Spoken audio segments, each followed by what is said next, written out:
Hi. So it's me again, and today we are back with another episode of the Champion Legion progression. This week is episode 19. Once again, I had to double check. It seems like my brain is not keeping it in check anymore, so I guess we're on a common trend here. I also could not get pretty much any sleep because there was a giant bug in my room that was bugging me, pun intended, all night. So pardon my speech impediments for this episode. Um, we did make the move finally. Um, I wanted to get all of my weeklies done in Kronos before I actually moved my DB here. Now I could have also kept my DB in Kronos and done 2 sets of dailies to get that character more fragments, but once again, I'll talk about that more in detail when I actually cover the DB. Besides that, we made a lot of big gains across a whole bunch of characters, and we're kind of wrapping up with all of our arcane dailies. We're getting really close. In the next few weeks, we will probably be done. So, yeah, hopefully you guys enjoy. Remember to like, comment, and sub, or I will actually eat your mesos faster than buying 200 stacks of cubes does. Alrighty, so let's get started on the Cannoneer. Now, the Stargazer patch just dropped, so the potato chip double dip event buffs have gone, and pretty much all we have now is 25% boss, which is really annoying. Usually the 4th stage of boss damage goes to 30%, but they made it so that it goes from 25 to 35. I'm a little mad, but I digress. So, a lot of things that the Stargazer patch has done is make your life a lot easier. So, navigating the map is a lot faster, and dailies are a lot shorter. Instead of each region being 500 mobs in Grandis, it goes 500, 300, and then 100 for anything before that. Which means that with the amount of dailies that I'm doing, I'm actually saving the time on this character, as you can tell. Or on my other characters, so that I actually have time to do dailies on all 6 of my characters, even considering the arcane dailies on top of that. Arcane dailies become really easy, especially if you're over 250, which all of my characters are now, because pretty much every daily is just 100 mobs, which is really fast. You go in, you kill 3 sets of mobs, and you go to the next map.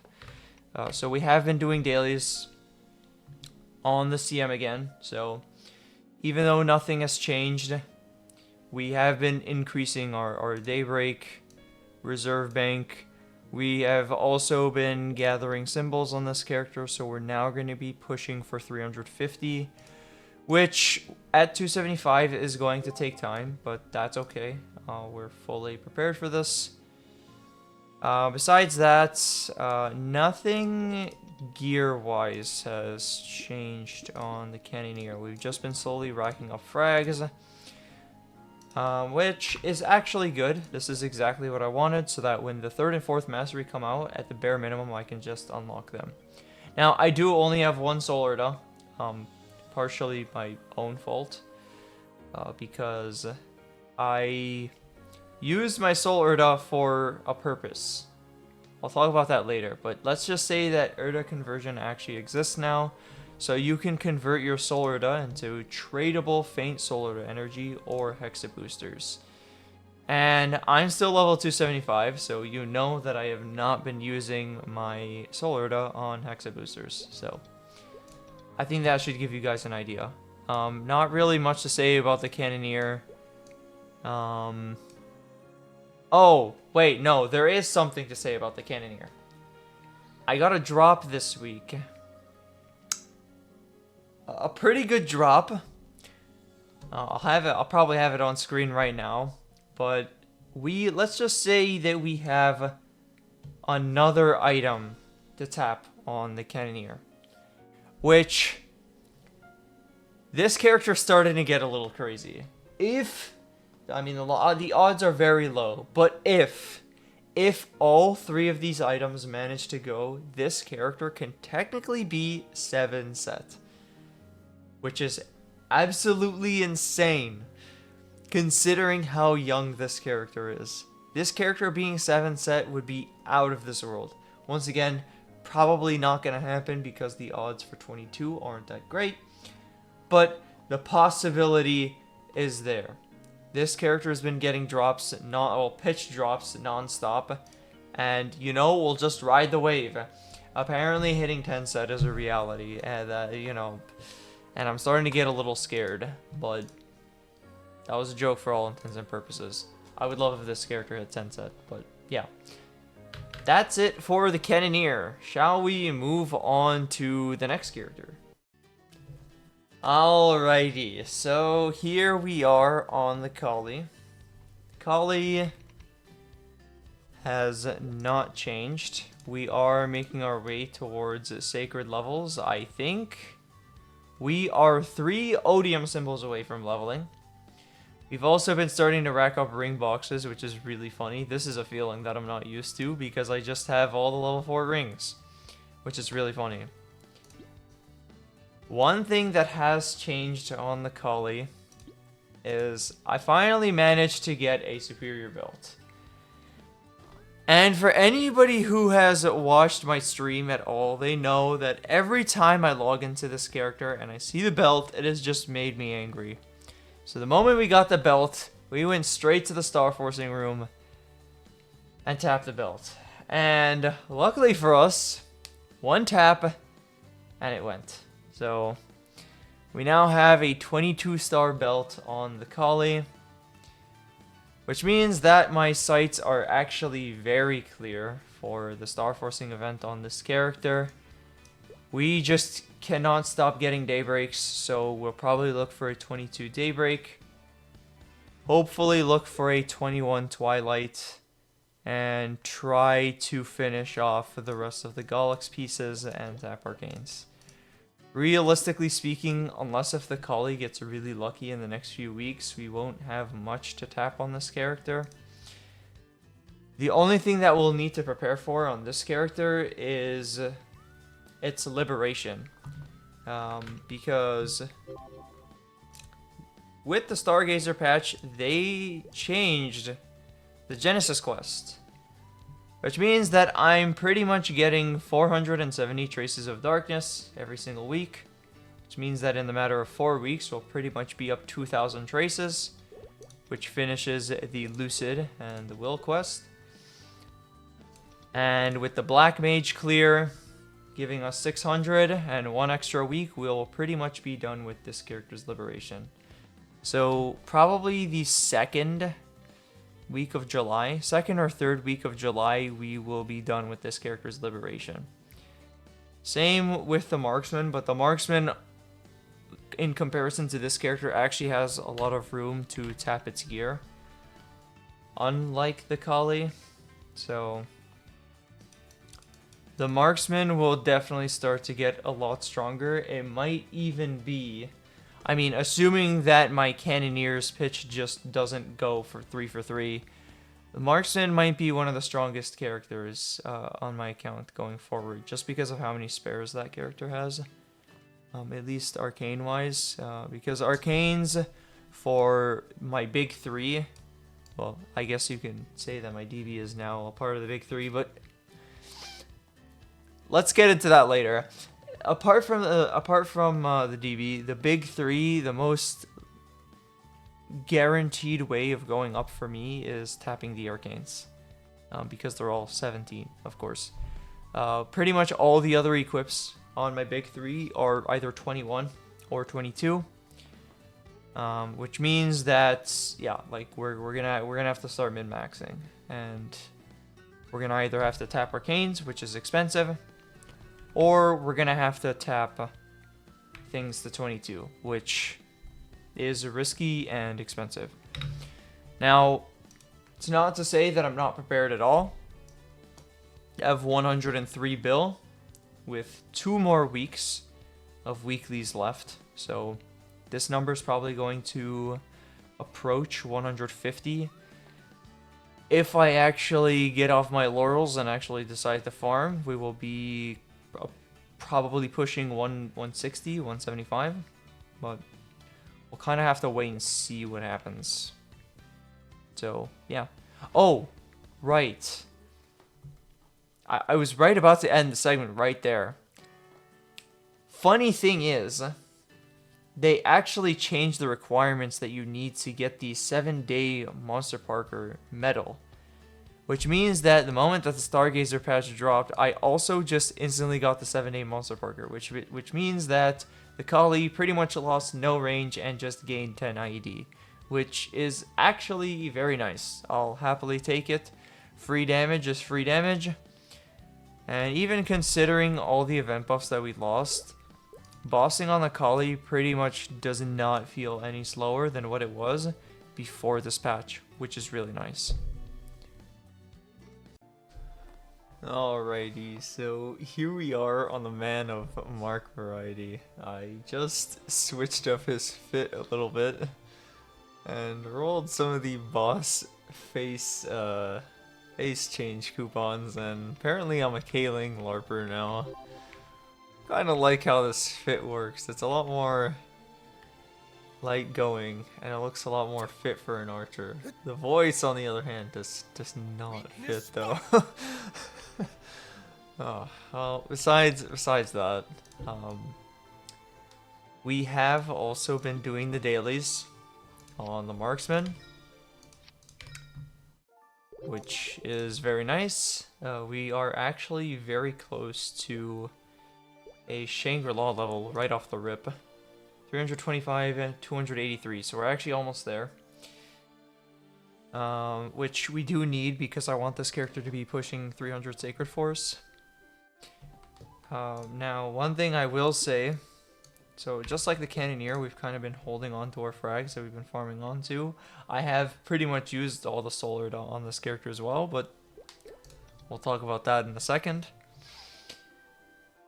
One thing that this character has got absolutely nothing this week in terms of loot except for one thing. And this is another thing that I've been waiting so long for, especially on this character. We managed to get a Comp 4. Darknail dropped a black box when I was helping my friend. I wish I got the recording. Oh my god, it's just another huge blunder for me. One black box, we opened it up and it actually managed to be a Comp 4. So pretty much all this character needs is a weapon jump 4, which is actually pretty funny because that means that this character is actually in a better spot ring-wise than my Cannoneer. So apparently my Cannoneer is like the only character that is like struggling, well, in quotation marks, struggling for rings. I think all of my characters are still doing relatively good ring-wise, considering that my Khali is done. This character just needs a weapon jump 4, and the same with my Cannoneer. Granted, my Cannoneer can also upgrade to a weapon jump 3. So, yeah. This character is up a Comp 4. This character is also just so up by process of existing. Skill sequencing on this class, or skill sequence on this class, genuinely just improves this class's damage. Straight up, just because every single buff that you have to pop on this character has such a long animation, and the fact that you can just press one sequence button and everything comes out in a fraction of a second means that you pretty much have more uptime on all of your buffs, and you have less downtime using all of your buffs, which means that my clears on this character have actually gotten faster because of skill sequencing. It's so ridiculous. Skill sequencing is so good on this class. Now, you might be looking at my keyboard and wondering why I still have split shot and repeating cartridge bound. The reason for that is because sometimes you use split shot outside of just bursting, you know, like when you're farming, so I decided to just keep it there. Now, I should also bind my Saren. I don't have Saren skill on this character. Okay, my apologies. Now, because I have some binds open, I can finally bind my Saren skill. whenever I get the chance, which is really nice. And I don't even have to worry about binding rings anymore, which is really nice. I always had to press comma every single time I had to burst. I had to reach really far just to get to it, but we've saved ourselves from that pain in the neck, which is nice. But yeah, like I was talking earlier about my Khali, this character has potential to grow just because of this. This character has been hoarding all of the arcanes. It's actually ridiculous. Every single week I just seem to get my hands on a box. Now this character, in terms of the big three, is actually doing the worst pitch-wise, which is a little sad. It has 2 sources, which is obviously good. Just not good enough because my Khali and my Cannoneer are just hitting way too hard. So hopefully we see some more pitched on this character. Hopefully I can also find a way to start getting myself into Saren, because I should definitely be looking to replace this emblem. The potential is not good at all. And by process of getting 2-set pitched with an emblem with 3 good lines, granted, if I were to get an emblem on this character, I'd have to go for 3-line attack, because IED just isn't really that useful on Marksman. But yeah, if we can get an emblem or start H Saren and even E Kalos on this character, I just haven't really been confident in my Marksman gameplay, so I've kind of just been holding off on it, but I definitely should get started on this character soon. 100% after Shining and after Liberation, this character is going to be pretty much soloing it by itself. I might even be able to do H Saren on this character after Shining Star Force and Liberation. Let me look at my quest. I'm pretty sure the quest progress is the exact same. Oh, it's because I traded my will. Okay, I'm gonna have to keep that in mind. This thing actually has less traces than my Khali now because I traded C10 bosses on this character. So I actually have to do trades on my Cannoneer so I don't grief the traces of darkness. Okay, I'll keep that in mind. Okay, yeah, I should definitely be trading on my Cannoneer. I kind of just left my Marksman because it was like the slowest out of the 3, but I honestly forgot that this is how it works. It messes with the traces of darkness, so yeah, definitely will keep that in mind for next time. So that means I might be delayed by a week, which is a little sad, but if anything, that's okay, because having 2 libs at the exact same time is a recipe for disaster. For sure, because that's a lot of money, especially soon after Shining, because Shining is going to be June 29th, and both these characters are going to liberate 2 weeks after that, which means I'm probably only going to have like 50 to 60 bill going into it, which is... yeah, it's not that great. So, yeah, that's pretty much it for the Marksman. Alrighty, I got some new background music to use in the video, so this is really funny. So here we are on the DB. Now this, of course, isn't the same DB. This is really weird to look at. 270 plus doable. Anyways. So I will just hover over my gear really quickly for anybody who didn't watch the video about me transitioning my DB to Hyperion. I'm just going to hover the gear. I'm not going to talk about it. It's relatively straightforward in terms of what I have on this character.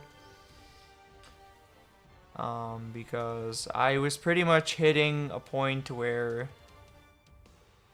I was kind of just min-maxing and I just needed to fix the little things on this character. Gear is basically finished. I also have this sitting in my inventory, or if I ever get a lot of pitched, but I don't think that's happening anytime soon because I have an actual graveyard over here.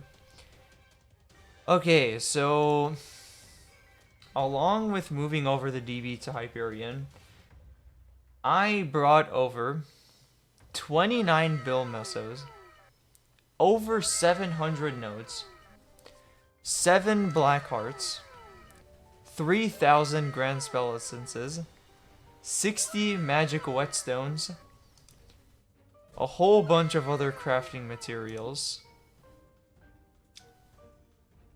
Sunday Monster Park boxes, I think around 100 of them, 100 Red Star Potions.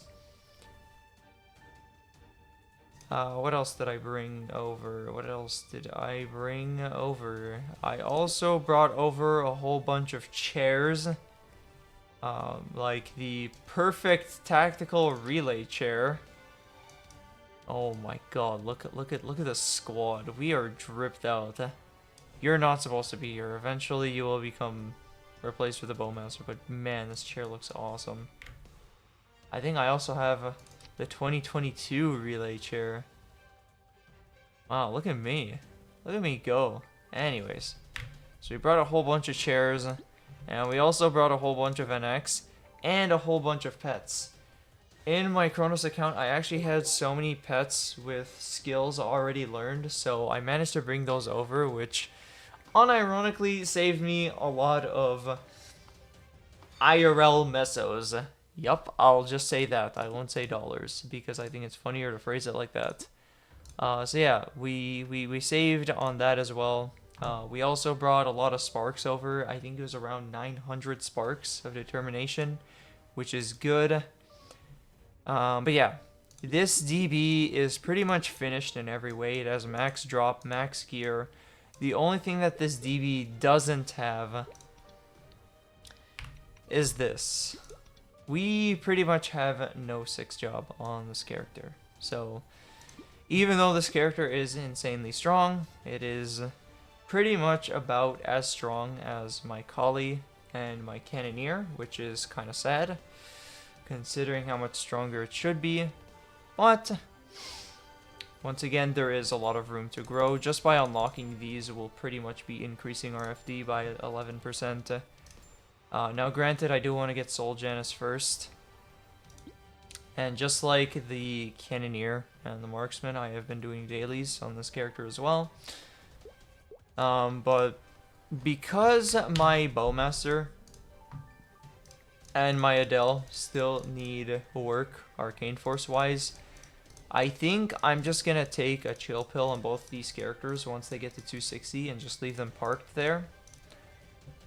And actually spend time to farm on the DB, because I very much think that it's a worthwhile investment to not even just get things unlocked, but also level things up as well. Now, I have been throwing Angler Company on this character, and I've been throwing High Mountain on the Bowmaster just to get its stuff unlocked. So we have actually managed to rack up a decent amount of frags. I was pretty much at 0 when I transferred this character on, I think it was Friday. So pretty okay amount, but we're definitely gonna have to put in the hours on this character. But it shouldn't be too bad considering that I'm in Arteria, and the fact that I am max drop. I don't even think that it's a bad idea for me to even buy Legion Luck coupons instead of Legion Wealth when I'm farming on this character. Because now that we know that our Meso is actually really good, I think the drops are going to start taking a bigger importance in comparison to the Meso. So, yeah, the Dual Blade, even though it has given me a lot, it still also needs a lot of work itself. It also has the tragic circumstance of having both a Roar 3 and a Weapon Jump 3. So no level 4 rings on this character, and because this character is old, it has not gotten a chance at a good Cont ring. So there's that. This is probably another character that I should be trading on, but because I just brought it from Kronos to Hyperion the other day, I wanted to finish its bosses first. Before I brought it over. So yeah, we definitely couldn't trade, but I definitely should be trading on this character and the Cannoneer, just so I don't ruin the Traces of Darkness on the other 2 characters. So yeah, that's pretty much it for the Dual Blade. pretty much the only thing that I'm realistically going to be talking about on this character is the Sacred Force and the 6th job. And I guess if I ever start N Kalos, which I can do, if I get a lot of 6th job on this character can potentially even solo N Kalos or maybe even H Saren. And I think H Saren is a worthy investment of time because it would get me 3 set pitched, which means that I can pop a Black Heart for 4. So we do have some potential options to grow on this character, if you will. So because of the valiant efforts of the DB, we actually have 3 pets on the Bowmaster now, and I don't have to manually buff. So that's already a gain on this character. Skill sequencing on this character is absolutely broken, so this character is straight up just stronger because of that. And, if you might have noticed, I hit level 260. Thanks to the magnificent growth potions from the compensation box and doing a whole bunch of dailies, we've actually managed to hit 260. Our Sacred is still garbage, but that's fine because we're actually still able to full clear Cernium. And with all of the event rewards from the Hit the Road event, and from... there's something else, I'm trying to remember what it was. Oh, right, the compensation box also had fragments, and from the leftover fragments of the Victoria Cup, plus High Mountain, we actually got a decent head start on this character's 6th job. And that's where all of the Soul Urda on the other characters went. It all went into funneling this character. So we pretty much, on day 1, managed to unlock Soul Janus and both of the masteries on this character. So even though we had no Soul Urda going into it because I opened up all Soul Urda fragments from the coupons, we pretty much managed to get a whole bunch of stuff. The Soul Urda conversion is actually pretty damn good. For every 15 Soul Urda, you can transfer about 4. So you do lose quite a lot, but the fact that you can transfer Soul Urda on a character that has drop to a character that doesn't have drop makes the process go by a lot faster. So we're in the same spot that my old DB was, or technically new DB, XD.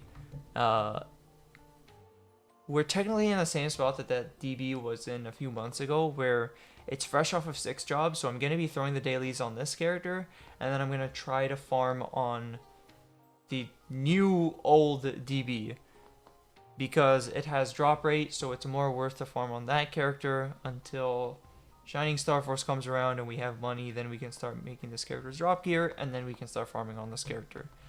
But for right now, we're just working to unlock the 6th job.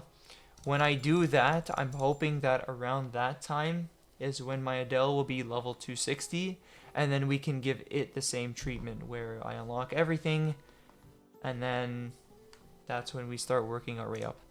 Now, it is going to be a little weird. I will need a lot of meso in the next coming weeks, because we have Shining Star Force, we have 2 liberations coming up, and we have to cube 2 characters drop gear, which is obviously going to be really rough. So if there's any time to farm, it's probably going to be now. So if I can speed run and get through dailies as fast as possible, or even just wrap up dailies, like soon enough we are wrapping up this character's dailies, at least the arcane ones. We are at 17. We're pretty much working towards 18.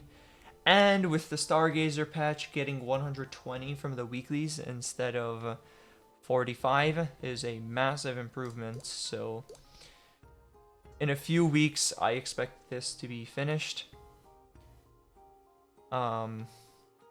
And with more arcanes, this character doing more damage, dailies will definitely go by faster. But yeah, I don't know. The Bowmaster is definitely in a spot where we're gonna have to start thinking about C10 solo. Not right now. It's definitely gonna need a little bit more work. Unlike the DB, this character doesn't have a start where it just starts with, you know, a few hundred fragments, like 700 to 800 fragments. So we're definitely gonna have to put more work into this character than I did into my DB. As well as the fact that this character, of course, the normal, you know, the expectation for a character just starting out is that I don't have an Oz ring on this character. Or any Oz ring. I haven't gotten any Oz ring on this character. So, besides this, but this is not even that good. So our damage is definitely as low as it looks on this character. We're at 20 mil, and that feels about right. So yeah, that's pretty much all there is to say about the Bowmaster. We got our 6th job, we got our Sacred, and we're working towards unlocking everything. That's the TLDR. On to the Adele. So, the Adele. The Adele is getting trades, or is the recipient of trades. So we've just been getting Daybreaks and Twilight Marks, and realistically nothing else, because Arcanes are fake pieces of equipment that don't exist, which is not very cool. But yeah, the Adele, now that the Bowmaster is 260, is going to be the main recipient of all of the XP coming from dailies and Monster Park. And today was actually a 250% Monster Park, which means that this character gained pretty much a full level yesterday, or, well, technically today, but I did it yesterday. And with the 700 nodes that we got from the dual blade, we pretty much dumped it onto this character, and we are approaching max boosts, and we still need a little bit of work before we actually max out the 5th jobs. So still a little bit of work to be done on the Adele as it gets the 6th job, but that's another reason why I have to farm, is I need nodes really badly. I'm actually unable to upkeep Fatal Strike on all of my characters because of how little I'm farming. Now, of course, the dailies will actually help circumvent that at least a little bit, but it's definitely not enough by itself. So farming 100% is going to go a long way, and that's a part of the reason why I want to do drop rate farming on my dual blade rather than popping meso coupons, because our meso income is already a lot. And if I get Soul Janus and start killing in an 18k map, the meso is good enough where I don't really need to stress about it. If I am really pressed for time, or really pressed for, you know, meso, I can always double up on coupons. Now that my Legion raid power is getting higher and higher, we're pushing over 600 mil. I'm pretty much getting like 300-400 coins a day. Which means that my coins have just slowly been going up. So if I'm ever really pressed for resources, I can double up on the coupons. Which means both meso and drop will be higher than usual. And if I'm killing at 18k, I can rack up a huge amount of resources in such a small amount of time. So yeah, we're hoping that we can do that. Also, funny thing is, bringing over the DB pretty much gave me a full artifact level. It finished a lot of special missions right off the jump. Now, no, I didn't use the Legion World Elite box. When I brought it here, it just considered all these artifact missions to be complete, so we're at 46 now. With a few weeks' time, we'll actually be at 47, and we can actually max out our next artifact, which is actually pretty cool. I wouldn't say we're getting close to the end of the system, but we're definitely making our way there. You know, we're approaching 50, but I'm going to assume that once I get to 50, the XP is going to spike again. But realistically, I already have all of the important stats. Whatever's left is just the min-maxy stuff. Now, I do want the 2nd artifact. I think the 2nd artifact is still a good acquisition, specifically because I still want to max out the skill cooldown bypass chance. This is definitely good, especially for the Khali. And even the DB. The DB having extra iframes is always nice. So yeah, that's pretty much it for the Adele. And that'll pretty much be it for this week's episode. Now, I do apologize for the excessive yapping this week, but there was actually a lot of things that I wanted to talk about because Stargazer actually had a lot of effects on how I'm going to be approaching things. And of course, moving the DB and just offloading a whole bunch of resources from my Kronos to my Hyperion account also makes a huge difference, right? And with me basically approaching the end of one milestone that is a pretty big milestone, is also going to be a big shift in terms of what I'm doing. Also, a lot of big events are coming up, so that's why I have to talk about it and my mindset as I approach these events, because I think it's very, very important to talk about it and go in depth about it. If you have any questions, comments, or concerns, obviously, please feel free to leave them down below in the comments, or check out my stream at twitch.tv/acat3. And yeah, that'll be it. Hopefully you guys enjoyed. Remember to like, comment, and sub, or I will literally eat your mesos faster than Star Forcing does. I'm going. Much love, and peace out.